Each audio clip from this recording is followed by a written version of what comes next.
Throughout history, there have been multiple genocides that serve the purpose of getting resources from a specific area or showing dominance towards a specific part of the population.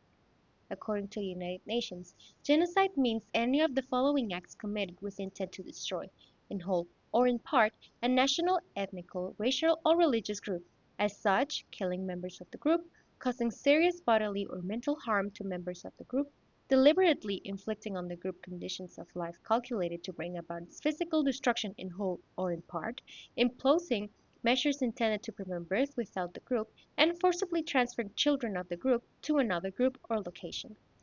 Elements include that the crime of genocide may take place in the context of an armed conflict, international or non-international, but also in the context of a peaceful situation. And in case of the Philippines, this was done on a peaceful population. As we all know, Spain has colonized multiple countries throughout the decades, such as the country we are going to be talking about today, the Philippines. In the year 1565, despite the first contact being in 1521 by Ferdinand Magellan, Spain started colonizing the independent communities called baranggays, each led by their own local chief called Datu. Every community was a world itself, having their own unique traditions, which also required practicing animistic religions, revering nature, and had their own trade networks. But since they didn't belong to a unified government, the Spanish found it easier to take control over the natives and erase their culture.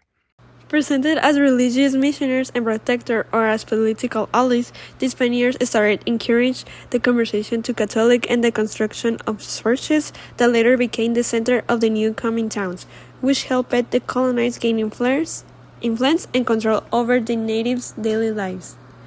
They also misunderstood the friendliness of the people as submission, which made them impose tribute system, forced labor, and to relocate communities into centralized towns, which made them the colonized feel disoriented, scared, and betrayed. As Belinda Quino quotes, the Spaniards imposed an alien religion, Catholicism, on the population, while the native people, scared, indigenous religions and shrines were all destroyed. The treatment that the Spaniards saw to the Philippines was work with a system called polo work, which was forced on Filipino men from 16 to 60 years of age, who were applied and required to work 40 days a year in public works. The polistas were paid a quarter of reasis a day and were supplied with free rice. In general, the encomenderos and other officials who were responsible for providing this payment kept the money and the rice ration to themselves. An example, Nagami's encomendero demanded the payment of the annual tribute to manipulate the balance so that people would pay twice that required amount. Other encomenderos tortured and killed people, looted their houses and fields, and confiscated their property to collect tribute.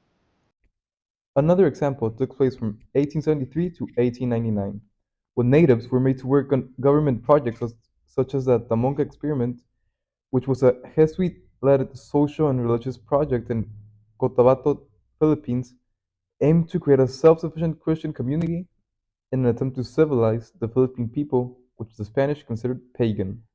The mass murder of locals was also very common, such as the Sangli uprising and massacre of 1603, where it is said that up to 20,000 Filipino Chinese locals, also known as the Sanglais, were slaughtered, that number being almost their entire population. Even though there isn't a concrete estimate on the number of Filipinos killed during the 300 years of Spanish conquest, some numbers range from the hundred of thousands. Some clear examples are the Philippine Revolution of 1896, which had more than 25,000 Filipinos killed. After establishing Manila as the capital, the Spanish strengthened their political and economic control over the now centralized towns. With this new power acquired, the structure of the once community changed completely. Roles such as the adelantado and the residencia were implemented as a way of oppression towards the natives. Since the adelantado seeks for new lands to colonize, bringing slaves and natives along, and the residencia keep an investigation of the governor's term of office, and also it was said that the natives could also participate in this investigation to prove if the governor was such a good leader. There are no records at all of the Spaniards encouraged them to give their opinion about the people who were supposed to protect them. Not to mention that the governor general, who represents the king of Spain on the stolen land, usually abused his power and ignored the royal audiencia, advice, and the visita, both supposed to help the administration of the country that was beginning construction. Although, to be honest, they weren't that friendly with the Filipino either. So, of course, the laws imposed by the Spaniards usually affected the natives negatively by stripping them away from their culture, their rights, their lands, and their freedom, as you can imagine. These were some of the laws implemented throughout the time. Ancestral domains. The real Audiencia of Manila was responsible for seeing that customary property rights were respected and that the possession of ancestral domains illegally sold, donated, or otherwise usurped was restored among the rightful owners. But it was notoriously unsuccessful. In effect, the Crown's legal admonitions on behalf of indigenes were balanced against the prerequisite of sustaining the colonial regime. Royal Decree of 1754, brought by Philip V to protect native land rights. It was declared that justified long and continuous possession was enough to recognize native ownership, but this law was ineffective and illegal. Usurpations continued.